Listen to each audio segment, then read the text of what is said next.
Öyle şeyler var zənnimizdə, həm nəzərdə gəzər hər gün. Bir gəmi aldım Xəzərə, buraxdım Xəzərdə gəzər hər gün. Varlının balası əskər getmir, şəhərdə gəzər hər gün.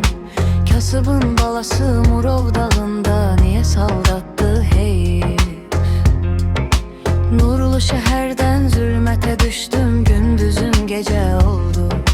Çox içən gördüm, aslana döndü, ayılıb cücə oldu. Herkes soruşur, bir gəmi aldın, axırı necə oldu?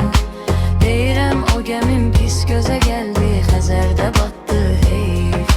Herkes soruşur, bir gəmi aldın, axırı necə oldu? Deyirəm o gəmim pis gözə gəldi, Xəzərdə batdı heyf.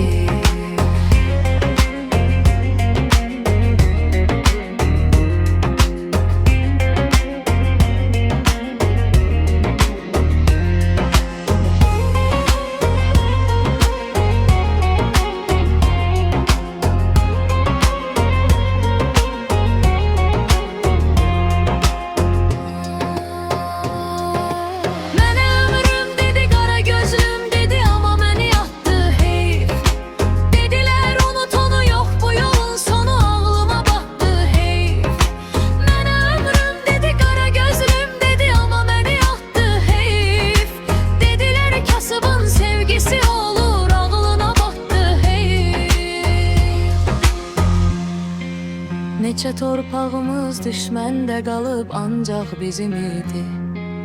Neçə isti ocaq, neçə meyvəli bağ, neçə dağ bizim idi. Zaman var idi, Kəlbəcər bizim, Qarabağ bizim idi. Gül kimi torpaqlarımızı xain düşmənə satdı hey. Zaman var idi, Kəlbəcər bizim, Qarabağ bizim idi. Gül kimi torpaqlarımızı xain düşmənə satdı hey.